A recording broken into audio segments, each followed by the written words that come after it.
Hello guys, welcome to my YouTube channel time to study and art. इस video में हम BHDC 131 के second block का third unit cover कर रहे हैं, जिसका नाम है कृष्ण भक्ति काव्य धारा। इस वीडियो में हम कृष्ण भक्ति काव्य की वस्तुगत विशेषताएं इस टॉपिक पर डिस्कशन करेंगे। तो चलिए शुरू करते हैं। फर्स्ट है इसमें भक्ति का स्वरूप। ईसा की 11वीं शताब्दी में बौद्ध धर्म का प्रभाव घटने के बाद शंकराचार्य के अद्वैतवाद और मायावाद का प्रभाव धार्मिक क्षेत्र में बढ़ने लगा था।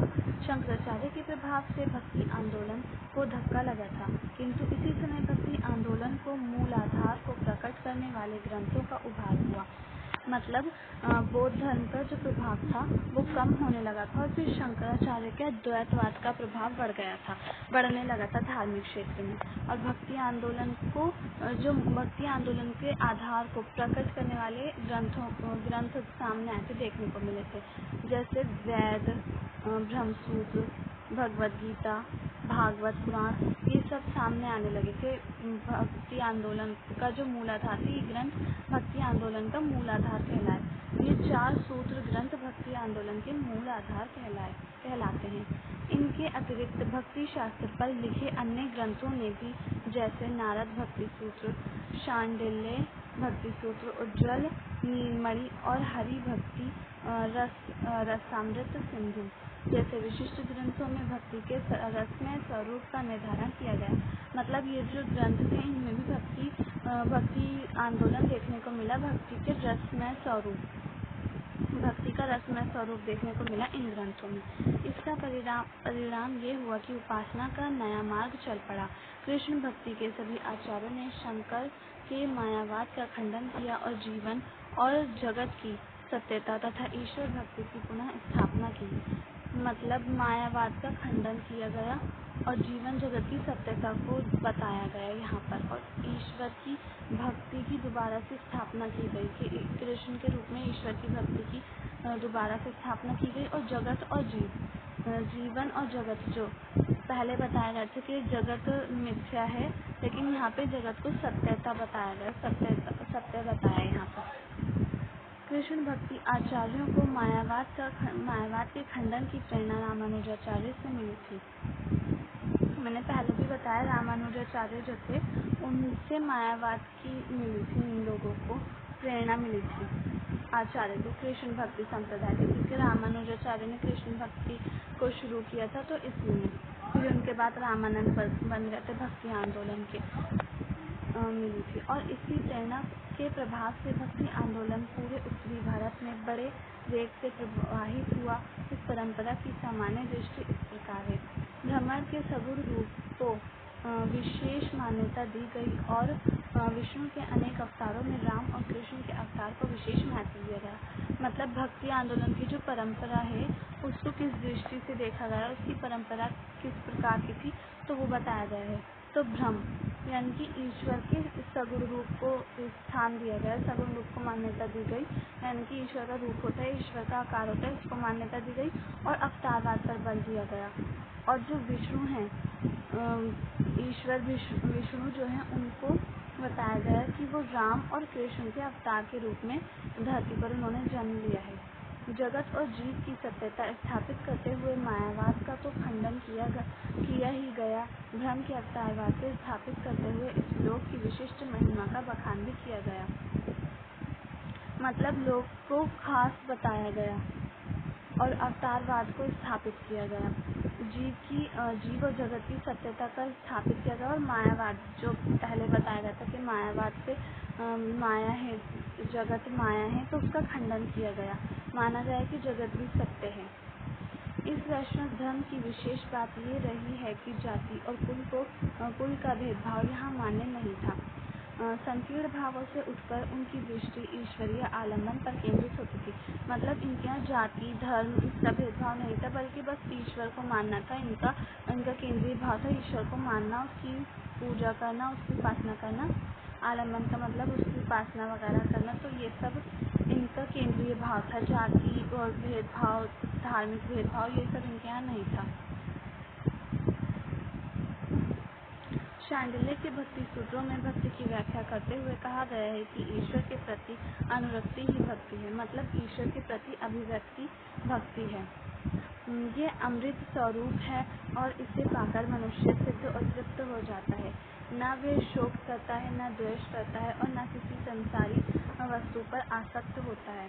वल्लभाचार्य ने कहा है कि भक्तों में भगवान के महात्म्य का ज्ञान सुदृढ़ और सतत प्रेम का है। मुक्ति का इससे सरल उपाय नहीं है। मतलब ये बताया गया है कि भक्ति अमृत है, अमृत रूपी है और मनुष्य जो भी मनुष्य से पा लेता है वो सिद्ध बन जाता है और तृप्त हो जाता है। उसी की वो बस उपासना करता रहता है ईश्वर की, और उसको कुछ दुख होता है, ना कोई शोक होता है, बस वो संसारी वस्तुओं पर ना ही वो संसारी वस्तु पर आसक्त होता है, मतलब ना ही वो संसारी वस्तुओं की तरफ आकर्षित होता है, बस वो अपने ईश्वर की भक्ति करता रहता है। और वल्लभाचार्य जो है उन्होंने बताया कि भक्ति में भगवान का महात्म्य ज्ञान का सुदृढ़ और सतत प्रेम है। मतलब सुदृढ़ और सतत प्रेम, कभी न खत्म होने वाला प्रेम है भक्ति ईश्वर के प्रति भक्त की। मुक्ति से इससे सरल उपाय नहीं है। मतलब अगर हमें ईश्वर की कृपा प्राप्त करनी है, मुक्ति प्राप्त करनी है, तो सुदृढ़ और सतत प्रेम को अपनाना पड़ेगा हमें, तभी हमें ईश्वर की कृपा प्राप्त हो जाएगी, ईश्वर हमें मुक्ति प्राप्त करेगा। इस प्रकार भक्ति कर्म, ज्ञान और योग से श्रेष्ठ है। अष्टछापी कवियों ने भक्ति का जो स्वरूप प्रस्तुत किया है उसमें प्राय वल्लभाचार्य के मत का अनुसार मिलता है। इन भक्त कवियों ने कृष्ण की लीलाओं का वात्सल्य, सख्य, दास्य और कांता भाव से वर्णन किया है, किंतु इस वर्णन में कृष्ण के ईश्वरत्व का भाव की महत्ता को कहीं भी डिगने नहीं दिया गया। ये मैंने पहले भी बताया था। वल्लभाचार्य के जो अष्टछापी जो कवि थे, वल्लभाचार्य इनके गुरु थे अष्टछापी कवियों के, तो इन्होंने वात्सल्य, सख्य और दास्य भाव से कृष्ण भक्ति की थी, और इन्होंने वल्लभाचार्य का जो मत था उसको ही आगे बढ़ाया। जो वल्लभाचार्य मानते थे उस मत को आगे बढ़ाया, लोगों में उसका प्रचार प्रसार किया, और इन्होंने ईश्वर के प्रति प्रेम भाव को महत्व दिया। बार बार याद दिलाया जाता है कि ये लीला भगवान की है, मनुष्य की नहीं। मतलब जो कृष्ण की लीलाएं थी तो उसमें याद दिलाया जाता है कि कृष्ण मनुष्य नहीं है, वो ईश्वर है, और ये जो लीलाएं हैं ये लीलाएं ईश्वर की हैं, मनुष्य की नहीं है।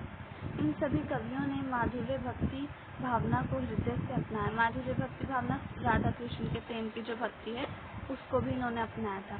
राम भक्त कवियों में वैधि या मर्यादा भक्ति की प्रधानता है, तो कृष्ण कवियों में रागानुगा भक्ति या प्रेम भक्ति की प्रधानता रही है।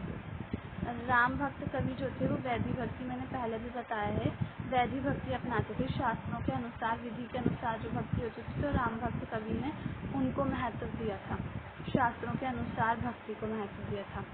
कृष्ण भक्त कवि जो थे वो रागानुगा भक्ति, मतलब गाने वाली भक्ति पर बल देते थे, और प्रेम भक्ति पर बल देते थे ये लोग। इसे प्रेम भक्ति के अंतर्गत नवधा भक्ति को उन्होंने समेट लिया। नवधा भक्ति का अर्थ है अर्चना, वंदना, पूजा, स्मरण आदि द्वारा ईश्वर की उपासना। नवधा भक्ति के 9 प्रकार होते हैं जो यहाँ पर नहीं दिए गए हैं। मैंने पहले वाली जो वीडियोस हैं उनमें बहुत बार बताया नवधा भक्ति के बारे में, तो आप वहाँ से देख लीजिएगा। तो ये जो कृष्ण भक्त कवि थे इन्होंने नवधा भक्ति को विशेष स्थान दिया। सूरदास के भी पदों में नवधा भक्ति के बारे में देखने को मिलता है। 9 प्रकार हैं, इसमें सिर्फ 4 ही लिखे हैं। वंदना, पूजा, स्मरण, अर्चना, दास्य भक्ति, सख्य भक्ति, आत्मनिवेदन, ये सब भी आता है नवधा भक्ति में। हिंदी के कृष्ण भक्त कवियों ने भक्ति की व्याख्या तो नहीं की, लेकिन उसकी महिमा का बार बार वर्णन किया है।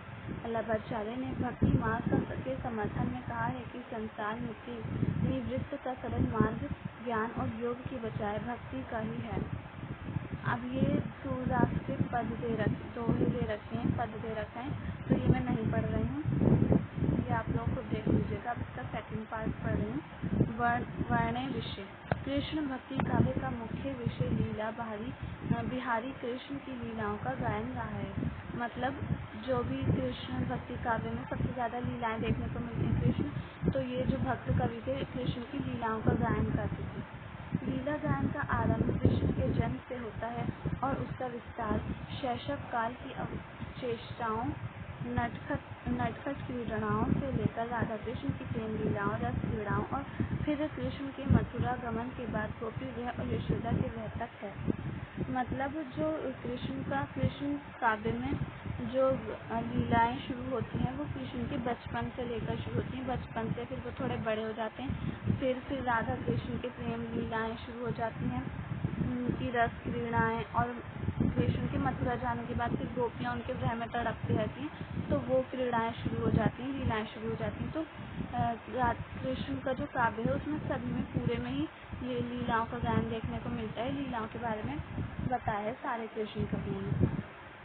मूलतः इन लीलाओं को श्रीमद् भागवत के दशम स्कंध से लिया गया है। मतलब दशम स्कंध मतलब 10वें स्कंध से लिया गया है इन सारी लीलाओं को श्रीमद् भागवत की। रसलीला और भ्रमर गीत के प्रसंग के लिए श्रीमद् भागवत का उल्लेख विद्वान इसी कारण से करते हैं। डॉक्टर राम कुमार वर्मा ने लिखा है। अब राम कुमार वर्मा ने कृष्ण लीला के बारे में कुछ लिखा है। कृष्ण काव्य के प्राय सभी कवियों ने कृष्ण के रस और प्रकृति की शोभा का चित्रण किया है। अनेक कवियों द्वारा भ्रमर गीत भी लिखा गया है। अपवाद स्वरूप मीरा ने कृष्ण की भक्त भावना अपने एकांत कीर्तन के रूप में कर केवल अपनी भक्ति की रूपरेखा निर्धारित की। मीरा के दृष्टिकोण में कृष्ण लीला का उतना महत्व नहीं जितना कृष्ण प्रेम में स्वरूप का। इन चरित्रों के साथ भक्ति का उन्मेष भी है जो सख्य भावना की विशेषता है। मतलब ये मीरा के बारे में बता रहे हैं। मीरा कृष्ण को अपना प्रिय मानती थी, अपने पति के रूप में मानती थी, तो इन्होंने जो इनकी जो भक्ति है वो इनकी पति के रूप में ही की है। इन्होंने कृष्ण की भक्ति, और इन्होंने कृष्ण की लीलाओं को इतना महत्व नहीं दिया बल्कि अपने प्रेम को महत्व दिया, कृष्ण के प्रेम में स्वरूप को। मतलब कृष्ण की जो लीलाएं थी बाल्यावस्था से संबंधित नटखट लीलाएं या फिर राधा कृष्ण की लीलाएं, इन्होंने उसको ज़्यादा महत्व नहीं दिया। कृष्ण की जो प्रेम स्वरूप था उसको महत्व दिया है मीरा ने। और इनके भक्ति में सख्य भावना भी देखने को मिलती है मीरा की भक्ति में। इस भक्ति को सबसे अधिक प्रोत्साहन पुष्टि मार्ग से मिला। मतलब सख्य जो भक्ति है, पुष्टि मार्ग के जो कवि थे उन्होंने सख्य भाव की भक्ति को ज़्यादा प्रोत्साहित किया। पुष्टि मार्ग में कृष्ण के अनुग्रह का प्रधान अंग है। श्री कृष्ण का अनुग्रह भक्ति से ही प्राप्त होगा। मतलब उनसे श्री कृष्ण का दर्शन या फिर श्री कृष्ण उद्धार करेंगे तो वो भक्ति से ही करेंगे, ऐसा कहा है डॉक्टर राम कुमार वर्मा ने। इस प्रकार प्राय भक्त कवियों कृष्ण भक्त कवियों ने पुष्टि मार्ग में ही भक्ति की सार्थक भावना को पाया। मतलब पुष्टि मार्ग के जो कवि थे उनमें भक्ति की सार्थक भावना देखने को मिलती है। कभी कभार भक्ति मार्ग का नाम लेकर इस काव्य में नायक नायिका भेद की दृष्टि भी हुई है। कृष्ण और राधा के रूप सौंदर्य को लेकर नक्श की परंपरा भी चली है और श्री कृष्ण के रास को आधार बनाकर ऋतु वर्णन में मनमाने श्रृंगार की सृष्टि भी हुई है। ऋतु वर्णन की भी देखने को मिलता है कि गोपियाँ जब कृष्ण मथुरा चले जाते हैं तो गोपियाँ ऋतु वर्णन में उनको एक पत्र लिखती हैं, अपना संदेश भेजती हैं कि बादलों से ज़्यादा बारिश से ज़्यादा जो गोपियाँ हैं उनके आंसू बह गए हैं और नदियाँ बह गई हैं, तो ये सब वो लिखती हैं। तो ये नक्श की परंपरा, राधा कृष्ण के रूप सौंदर्य की परंपरा, ये सब इसमें देखने को मिलती है। इस स्थिति के कारण विद्वानों का ये विचार ठीक है कि कृष्ण भक्ति काव्य के भीतर की रीति शास्त्र के बीज मौजूद थे। मतलब कृष्ण भक्ति काव्य में रीति शास्त्र भी देखने को मिलता है, ये विद्वानों का मत है। विद्वान मानते हैं रीति शास्त्र में आगे चलकर नक्षत्र वर्णन, नायक नायिका भेद, ऋतु वर्णन का विस्तार किया और अलंकार योजना के द्वारा चमत्कार का तत्व पैदा कर दिया। मतलब रीति काल में जो नक्षत्र वर्णन था, नायिका भेद था, ऋतु वर्णन था और अलंकार योजना, ये सब भक्ति काल के कृष्ण काव्य से ली गई है। ऐसा माना गया है कि रीति शास्त्र वही रीति काल, तो रीति काल में ये सब जो देखने को मिलता है नक्षत्र वर्णन, वो भक्ति काल के कृष्ण काव्य से ही लिया गया है। क्योंकि पहले विद्वानों ने कहा है कि कृष्ण भक्ति काव्य के अंदर रीति शास्त्र देखने को मिलता है, रीति शास्त्र के कुछ गुण देखने को मिलते हैं। तो अलंकार योजना का चमत्कार तत्व, ये सब रीति भक्ति काल में कृष्ण काव्य में देखने को मिलता है और रीति काल में भी ये सब वहीं से लिया गया है। अतः कह सकते हैं कृष्ण भक्ति काव्य का वर्णय विषय भक्ति के साथ साथ कला सृष्टि की ओर उन्मुक्त होता गया। सो नेक्स्ट टॉपिक है कृष्ण काव्य की शिल्पगत विशेषताएं। इसका फर्स्ट पार्ट है काव्य रूप। कृष्ण भक्ति हिंदी कृष्ण भक्ति काव्य में प्रायः मुक्तक काव्य को प्रधानता मिली है। अपवाद रूप में कभी कभार प्रबंध काव्य के भी दर्शन होते हैं, जैसे नंददास का भंवर गीत। ये मैंने पहले भी बहुत बार बताया। तो कृष्ण भक्ति काव्य जो था उसमें मुक्तक काव्य को प्रधानता मिली, मुक्तक रचनाएं ज़्यादा मिलती हैं, मुक्तक शैली से संबंधित। प्रबंध काव्य बहुत कम देखने को मिलता है। मूलतः इन कवियों की प्रवृत्ति मुक्तक की ओर अधिक झुकने के कारण इस काव्य में गैर पद परंपरा का विस्तार हुआ और हृदय प्रधान अंतर्मुखी प्रवृत्तियों को काव्य में ढालने का अधिक अवसर मिला। मतलब ये मुक्तक काव्य में लिखा जाता था तो गैर पद मतलब गाने वाली परंपरा इसमें ज़्यादा देखने को मिलती है। और ये लोग दिल से अपने पदों की रचना करते थे, लोग गाते थे और जो ये गाते थे वही इनका काव्य बन जाता था।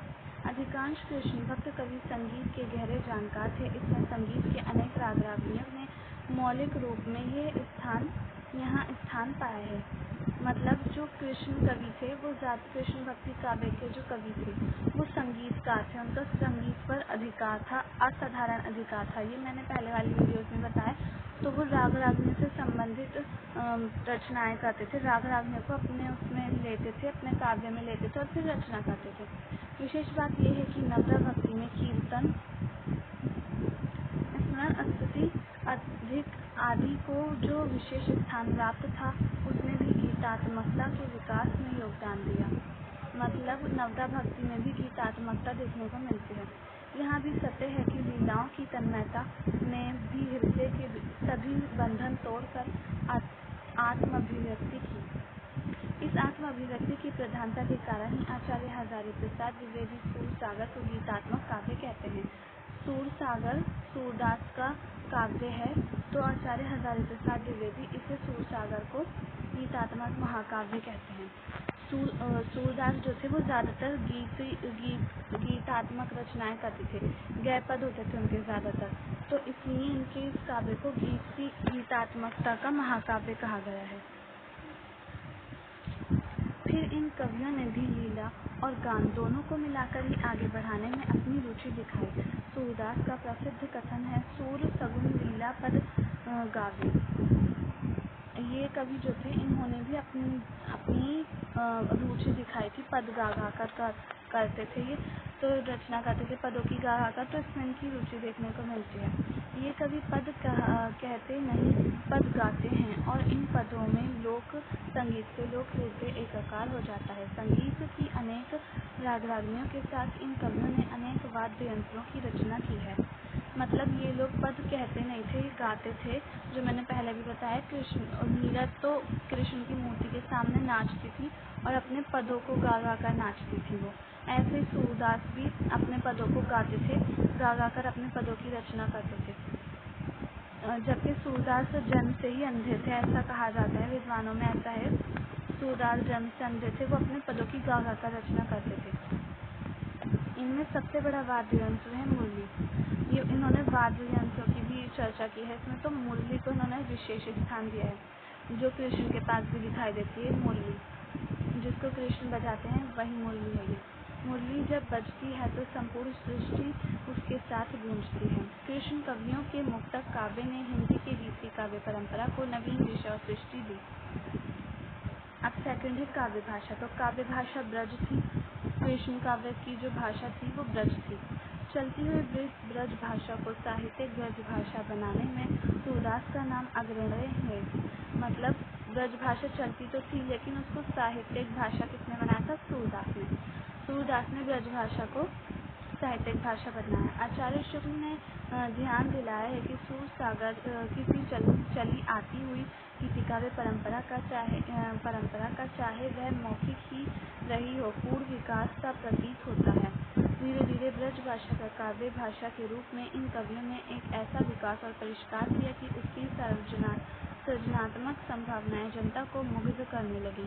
कृष्ण काव्य के ऊपर ब्रज भाषा का एक छत्र अधिकार हो गया। ये भी अनुभव किया गया कि बाल और किशोर कोमल भावनाओं के वर्णन के लिए ब्रज भाषा जैसी मधुर सरस भाषा दूसरी नहीं है। मतलब इन कवियों ने ब्रज भाषा का विकास किया, उसका परिष्कार किया, उसका प्रचार प्रसार किया और फिर कृष्ण काव्य में ब्रज भाषा बहुत ज़्यादा देखने को मिली, उसका बहुत ज़्यादा अधिकार हो गया और ऐसा माना गया कि कृष्ण की बालपन की जो बालावस्था की जो कथाएं हैं और किशोरावस्था की जो भावनाएं थी कृष्ण और राधा का प्रेम से संबंधित, तो उसमें ब्रज भाषा से ज़्यादा अच्छी कोई दूसरी भाषा नहीं है। ब्रज भाषा मधुर है और उसमें सारी भाषा सरस भाषा है वो, तो उससे ज़्यादा अच्छी कोई भी भाषा नहीं। तो कृष्ण की जो बाल लीलाएं थी और किशोरावस्था की जो लीलाएं थी, राधा कृष्ण की लीलाएं, उसमें ब्रज भाषा ज़्यादा देखने को मिलती है। कृष्ण भक्त कवियों की ब्रज भाषा का शब्द भंडार अत्यंत विस्तृत है। संस्कृत, अपभ्रंश, गुजराती, राजस्थानी, अवधी, कन्नौज, खड़ी बोली आदि के शब्दों के अतिरिक्त अरबी फारसी शब्दों का प्रयोग भी इन्होंने किया। मतलब ब्रज भाषा में कई सारे शब्दों का प्रयोग देखने को मिलता है, उसका बहुत ज़्यादा शब्द भंडार ब्रज भाषा का बहुत बड़ा है, ये इसमें बताया गया है। संस्कृत के अर्ध तत्सम और तद्भव शब्दों को अपनाने में इन कवियों की विशेष रुचि है तथा लोकोक्तियों और मुहावरों के प्रयोग में सिद्धहस्त हुए हैं। मतलब लोकोक्तियों और मुहावरे भी इसमें देखने को मिलते हैं। भाषा के नाद सौंदर्य ने इस काव्य के ध्वनि माधुर्य का विस्तार किया। मीरा की ब्रज भाषा में राजस्थानी और गुजराती का प्रभाव है। मीरा राजस्थान की थी, तो इसलिए उनकी भाषा में ब्रज भाषा में राजस्थानी और गुजराती दोनों के शब्दों का प्रभाव देखने को मिलता है। तो नंददास की काव्य भाषा में शब्द के आंतरिक सौंदर्य को पकड़ने की शक्ति है। अष्टछात्य कवियों ने ब्रज भाषा को इतना संगीतात्मक और कलात्मक बना दिया कि उसका सौंदर्य रीतिकाल के कवियों को लगातार अपनी ओर खींचता रहा।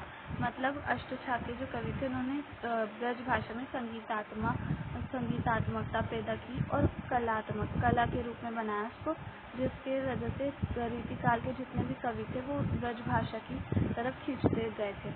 तो गाइस, आज की वीडियो में सिर्फ इतना ही। अगर आपको मेरी वीडियो पसंद आई हो तो प्लीज़ मेरे चैनल को लाइक करें, शेयर करें एंड सब्सक्राइब करें और कमेंट्स करके ज़रूर बताएं।